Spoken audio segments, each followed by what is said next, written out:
Had been intending to make a video on the general political situation as it stands in the presidential race, but there's been breaking news in the last few hours. This happened about 9 hours ago about another possible attempted assassination on Trump.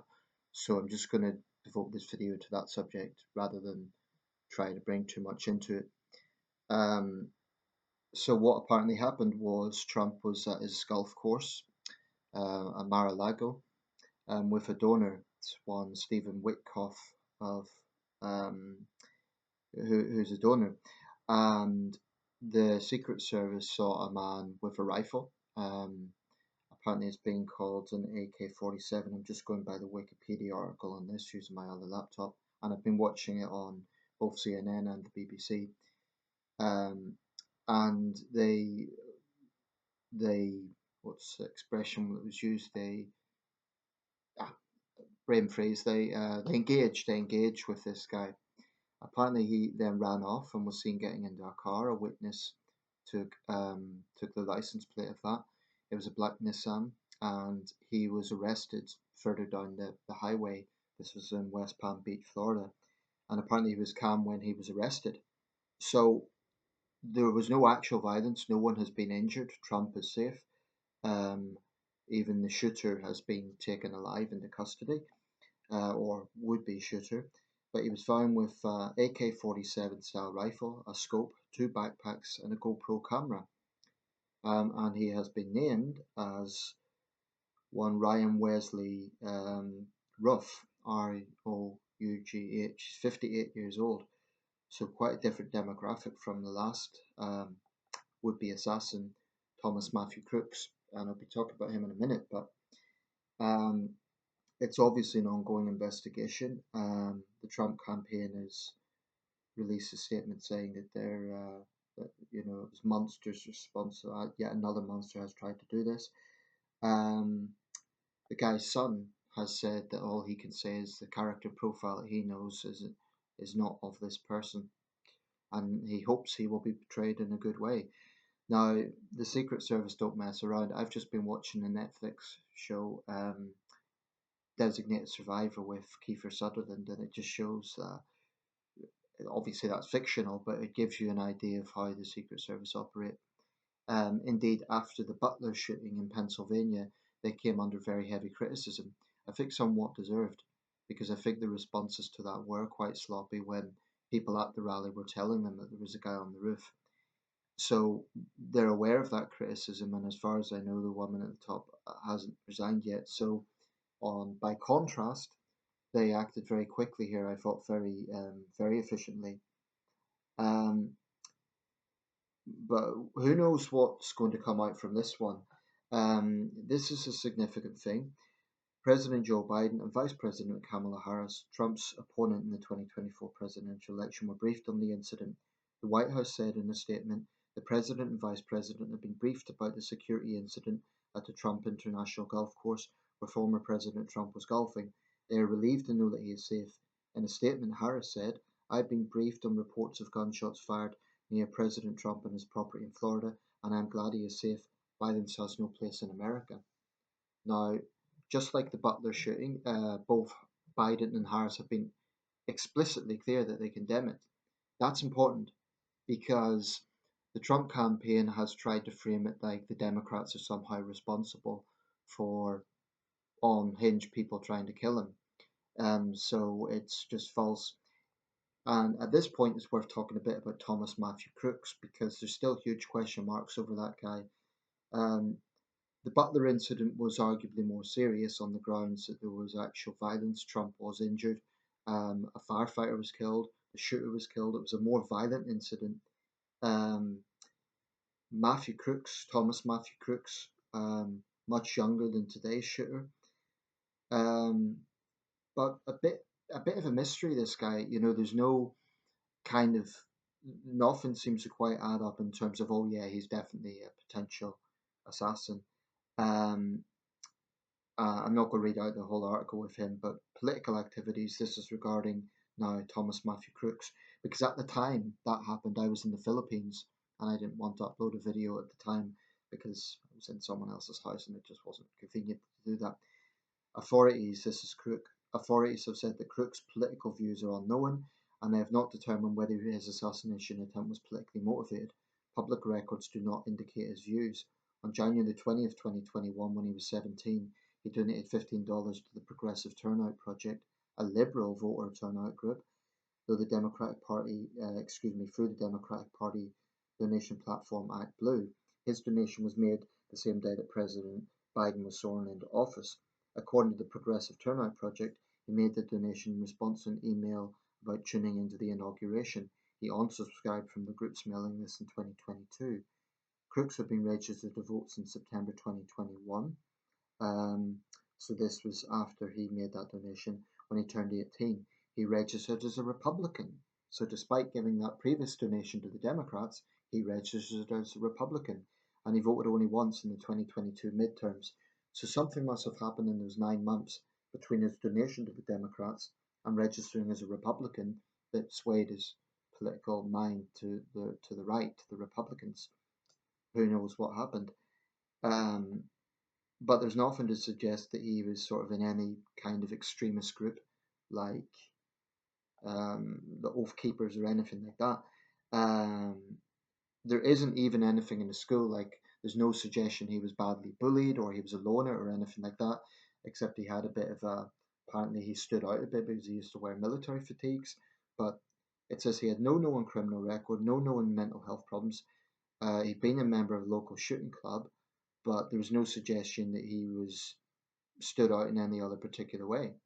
So it's and yet another potential assassination of Donald Trump in 2016 Las Vegas, a British national.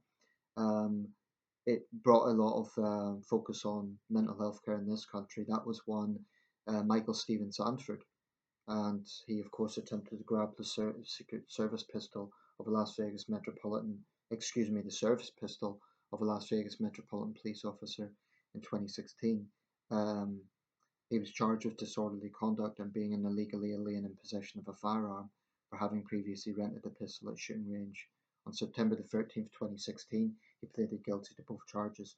Sanford was sentenced to 12 months and 1 day in prison and was released and deported to the United Kingdom after 11 months in custody. I have to say, um, at the time, I thought that was incredibly lenient for basically attempting to assassinate a presidential candidate or even anyone, an attempted murder on anyone.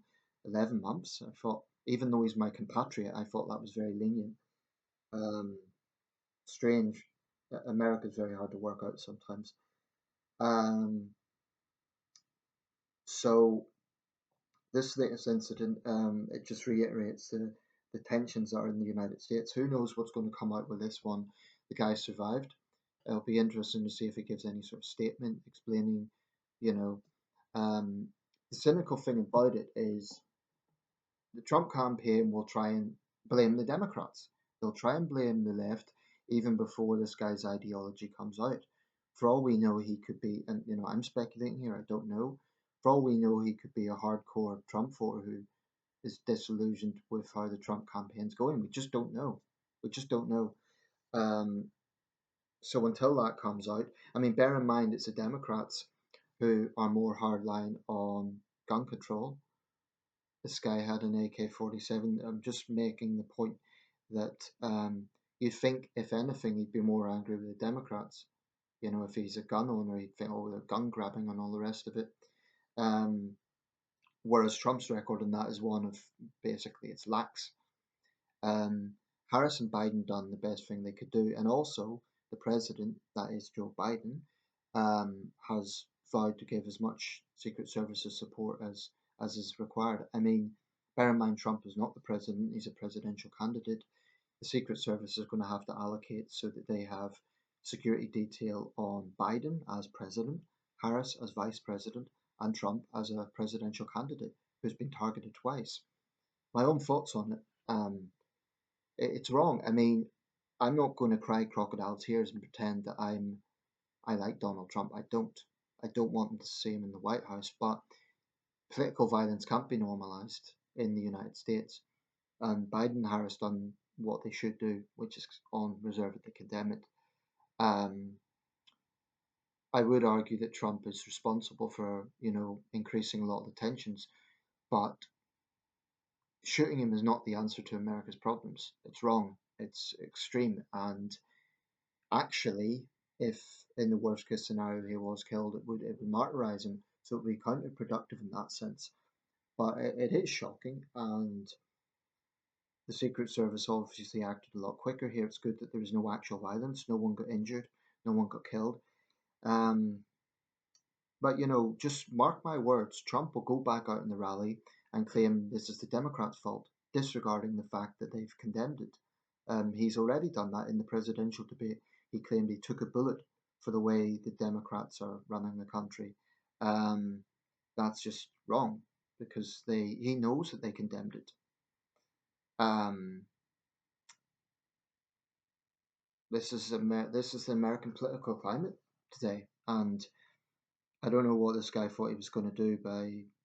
And I don't think this is a case that it was just a misunderstanding. I mean, you do not go near the Mar-a-Lago resort knowing who lives there. The way he was, with the. I'll just read again what he had on him. Let's see, an AK-47 rifle, a scope, two backpacks, a GoPro camera in an urban area. No, that's not. That wasn't just an accident. I think he went there with malicious intent. But it'll be interesting to see what comes out. It's wrong. And Biden and Harris done the right thing condemning it, but for now I'll leave it at that. But I hope nothing happens to Trump, simply because I don't think he deserves to be a martyr, and because political violence should not be normalised. Um, and in the end of the day, he's a father, grandfather. It would be wrong. It would be murder. It's wrong.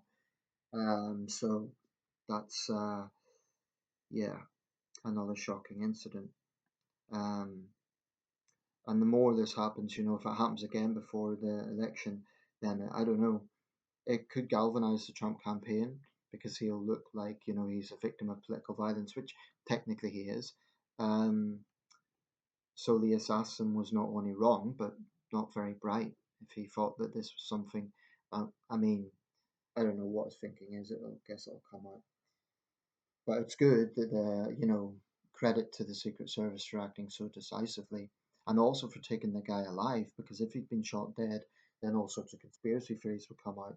So it's good that he's been taken alive and hopefully it could be revealed if there's some sort of ideology going on. I will say this, it shouldn't be ruled out that there's far left extremists in America as well who hate Trump and there may be something in that. Can't be ruled out.